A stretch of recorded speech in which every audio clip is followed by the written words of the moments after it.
listening to a Better Mousetrap podcast, a joint production with Far From TV. Before we dive into today's episode, we are proud and grateful to present this week's sponsor. MotoWord is the world's fastest human translation platform. Their 14,000 professional translators give you translations of any content in any language pairing that are accurate, human-performed, proofread, and client-ready. All this at half the price and 20 times the speed of any other human translation agency you are using today. Go to motoword.com. That's MOTAWORD.com. motoword.com. And for 10% off your first translation job, use a Better Mousetraps code AMB-2018. motoword.com. Well, as some of you may have guessed, this is Marcos Dinnerstein, your host of a Better Mousetrap podcast, with my partner in podcaster oil, Tony Sklar. And we're speaking with Tony today in his capacity as the Director of Strategy for Accathon Capital, Lair East, in the wake of their return from their 5-city trip to China. But before we get into that, Tony, first of all, welcome. Thank you for speaking with me. Thank you, Marcos. It's always a pleasure to have a nice conversation with you. And in this particular case, it's great to have a conversation about China and specifically New York and how that plays into this whole role that we will speak about. But before we get into that, let's hear about you, your background. I hear you're Canadian. First of all, are your papers in order? And Absolutely. Why leave the land of Justin Trudeau? Well, fair question, and I appreciate that. I've lived in New York now for just short of 20 years, and I go back and forth consistently to Canada. My folks, of course, live there, and my sister, and she's in the technology industry as well. So I'm not void of my Canadianisms for sure, but New York is the best city in the entire world, and the United States is the best country in the world. I will argue that until the day I die. In spite of our many flaws. Well, as we're going to talk about in this particular interview too, just coming back from China, really, sort of proves out why the United States is the greatest country in the world, and again, why New York is especially the greatest city in the entire world. But a bit about my background, a little bit. Yes. I drive innovation and acceleration programs through omni-channel strategies for various different companies and in various different roles. In this particular role for digital. This particular role for Lair East and Accathon Capital, I am the Director of Strategy. And, a bit about my background, I have had various different careers for sure. When I got out of college, I was a stockbroker and I was an analyst. And from there, I moved on to advising many different public companies and many different industries, including mining and manufacturing, through to jewelry, and then into being the senior technology reporter for Business Network Television for a large portion of my career, which allowed me to interview over 3,500 C-level executives in the technology industries. So I really have an in-depth love for all sorts of different technologies as I've seen them grow up and disband and morph into the technologies that we see in the ecosystems today. And that's the capacity in which you went on this 5-city trip to China. What was the purpose of that? Yeah, Right. So Accathon Capital takes U.S. companies into China. It's really difficult for any young company to move into new markets to begin with, let alone China. So it's a really great introduction for companies to be able to see the breadth of the China marketplace. Different cities excel in different areas of technology. So our trip, 5 cities: Hangzhou, Shenzhen, Beijing, Xi'an, and Shanghai. And each one of those different cities had something different to bring to the table. And so we'll get into that a little bit, but just to give you sort of a brief overview, as it pertains to Hanzhou, they really concentrate well in technologies for connected cars, for road construction, for new materials in building, and oh my goodness, all over China there is so much new building going on. In Shenzhen, it's really the heart of technology manufacturing for hardware. Great new drones are being manufactured at scale. If you want a particular product that you're bringing to market, Shenzhen has the technical expertise and the capabilities of being able to scale your particular product. And that bode well for many of the companies that we brought along with us.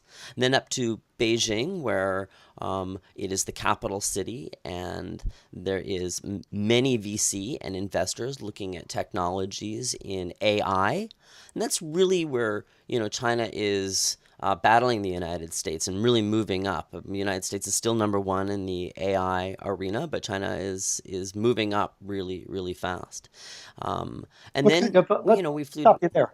Yeah, sure. What kind of stuff did you see in the AI field in Beijing? Sure, that's a great question. So, in artificial intelligence is fairly young across the globe as a whole, and many different countries are trying to, garner their foothold in particular AI strategies. And one thing that China's got really, really a lot of is people, and therefore they have a lot of data.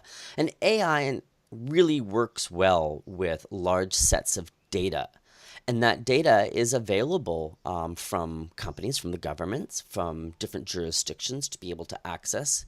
And therefore, the artificial intelligence that's really coming to light has tentacles into not only just consumer products, but really sort of the higher end enterprise products. And that's something that, again, I mean, it's a young industry, and there are lots of different companies that are trying to use their particular data in machine learning to produce artificial intelligence, will allow products to think for themselves. So think about drones, and if a drone has the ability to not be manned and go out to an endpoint, survey a particular site, come back with the data, and deposit that back into the headquarters, into the enterprise solutions, so that machine learning can take over. And so there was a lot of products that were in that field. AI is just such, again, a new field, but with large sets of data, it works very well. So we flew down to Xi'an, where the food is fantastic. I am a big fan of the spicy noodles, and our host in Xi'an, China Communications Construction Corporation, CCCCC. They are a large construction company for sure, looking for new materials and again road construction.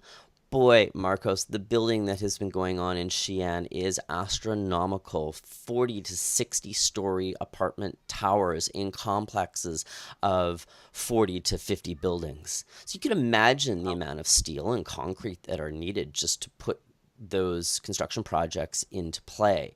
So CCCC is really looking for new types of materials and new technologies that are going to help support that. And that was a really great experience for us. They were a fantastic host. We had a great conference where not only did the companies that we brought with us have the ability to get on stage and talk about their wares, but we got to hear from the company executives about how corporate innovation is working in China, especially in CCCCC.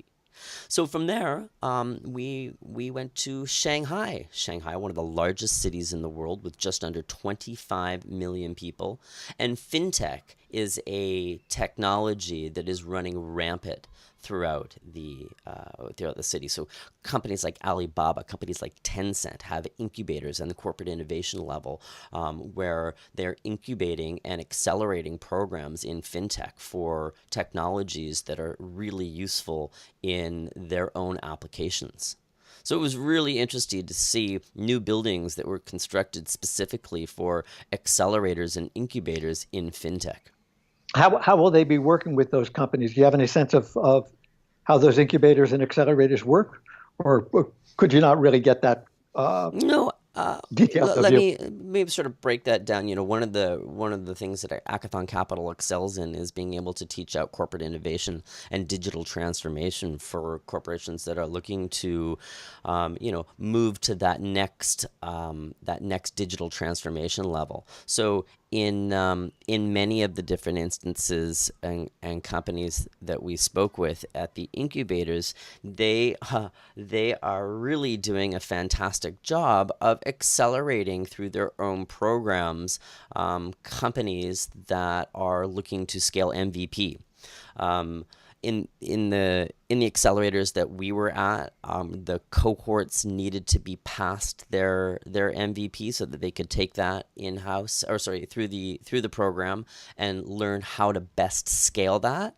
And those accelerators are offering the resources from Alibaba, from Tencent, to be able to utilize their network and their tool sets that were really robust. So, as it compares to the accelerators and incubators that we have here in New York, the main difference is that they have the support of not just the government from a local and state level, but they really have the resources available from the large corporations that are really interested in making sure that these companies are getting the information and education that they need to scale and survive. The statistics Mhm. are relatively the same as they are here in the United States for companies that make it.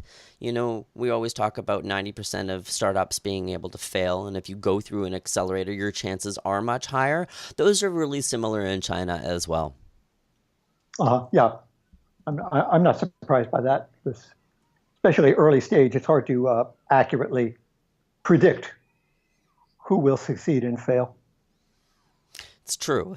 It's true. If entrepreneurs had a crystal ball, would they still do it? I don't know. I think that culture is phenomenal. It is so great to see entrepreneurs, working towards the goals of scaling and getting their companies to that next level. Everybody wants to be a unicorn, and there is no shortage of entrepreneurialism at that level. Everybody wants to make sure that their company is going to be that next unicorn. Sure, and that's a great segue for me to ask, what were the goals of the American companies visiting? What were they hoping to achieve in going to these cities?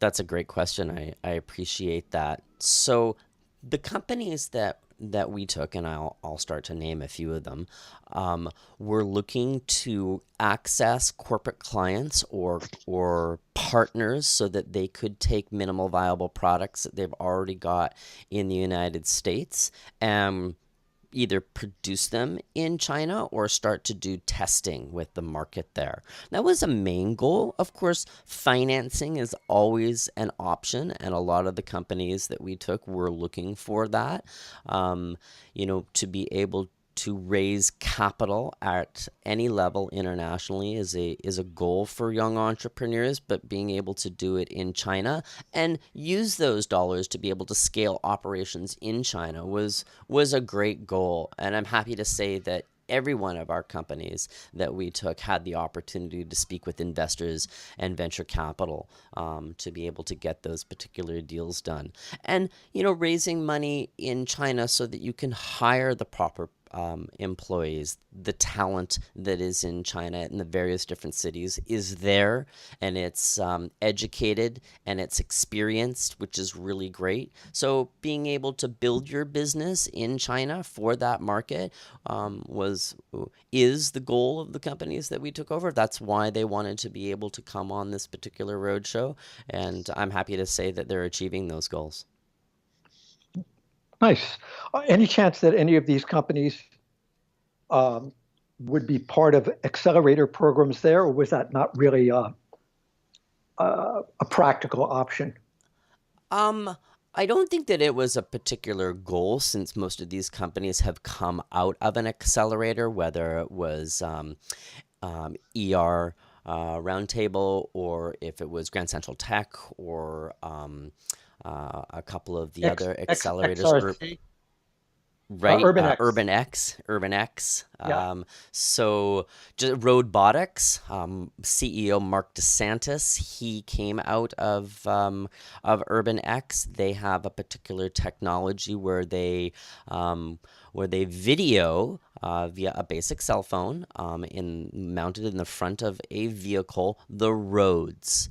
And what are they looking for? They're looking for road maintenance, and in particular, they're looking for pre road degradation. So, that's a big number. If you can catch a road before it needs to be closed and resurfaced, that's a lot of money. And they have some machine learning technology that they video the road. It gets uploaded to their enterprise solution, their cloud, and then inevitably analyzed for the client. And they have pilots that have been going on here in the United States, effectively with local government and state vehicles. The U.S. Postal Service is one of their clients. They have their cameras. Mounted in some of those vehicles. The U.S. Postal Service drives thousands of miles a day along the roadways. So that's really of interest for a country like China, where they're the largest constructor of new roadways, and so maintaining those is of high importance to them. Sure, and even an improvement of 3 to 5% can mean Millions of monstrous dollars. savings. Yeah, huge savings. Millions of dollars, huge savings. So I talked a little bit about some artificial intelligence, and we had a great drone company, iFly, and they have drones that are that service wells, oil and gas well sites. So they fly out, they communicate with the PLC that's on board the particular wells. They collect What's that a data.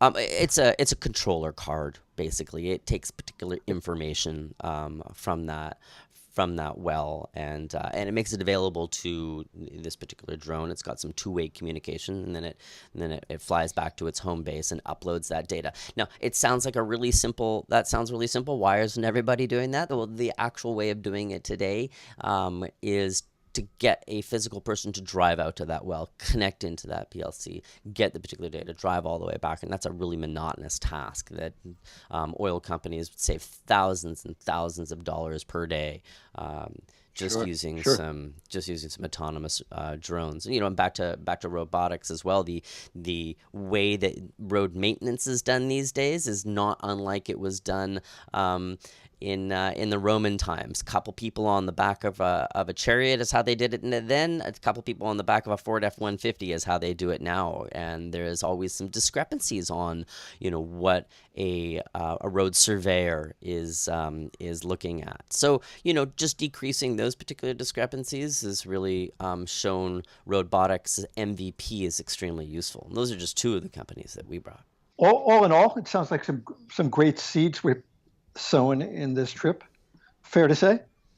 Fair to say, absolutely. I think that you and I had spoken sort of briefly, but when I gotten back about the ability for any company to go into a new market. China is a really tough market, so this program was excellent for U.S. companies going to look to do business in China, and it was a great eye opener for each one of the companies that were involved. Great. So then, two questions spawned from that is, what's the follow-up for these individual companies in conjunction with Accathon Capital? And then what's next more broadly for Accathon?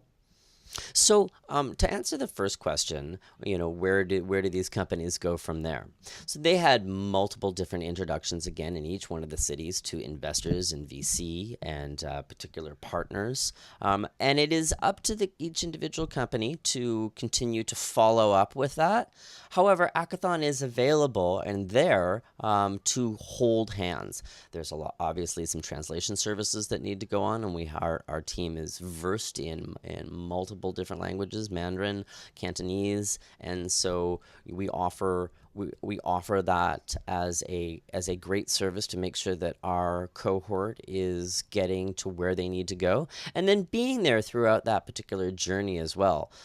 Helping to navigate the Chinese landscape is necessary. These are young companies that don't have a robust enough team to be able to spread themselves across multiple different continents. So Accathon really plays a great role in making sure that these companies have consistent communications with the right individuals, and that's really comforting for each one of those companies. As it pertains to your second question, Accathon Capital, this was our first cohort that we took over for U.S.-China cross-border investment, is not slowing down by any stretch of the imagination.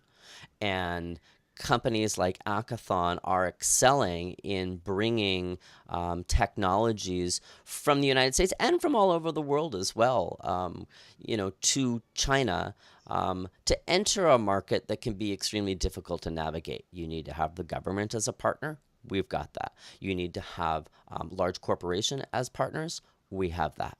You need to make sure that you're raising capital in the country to be able to transact your business operations, and we make sure that we're there along that entire process. As well, Accathon Capital is entrenched in digital transformation from corporate accelerators. So one thing that large corporations in China are very excited about is to learn this new digital transformation. We've got a lot of legacy businesses in China that are mass conglomerates, and they're very interested in being able to onboard new technologies to help them transform, whether it's in manufacturing, whether it is in construction management, and throughout multiple different verticals and a lot of different ecosystems. China's a large country with 1.3 billion people, and they are the second largest economy in the world, and they are growing at a very fast pace, and technology is something that they're utilizing both online and offline as well in multiple different ways. So corporate acceleration is a tool set that we help a lot So you with. got those conversations rolling as well, I imagine. So I know that you're aware of the Accelerator Awesome conference summit that had gone on here in New York at SAP, and it was John Lynn who spearheaded that particular. Sure. And Sean Johnson, yes. And Sean Johnson, both of them mentors on our trip.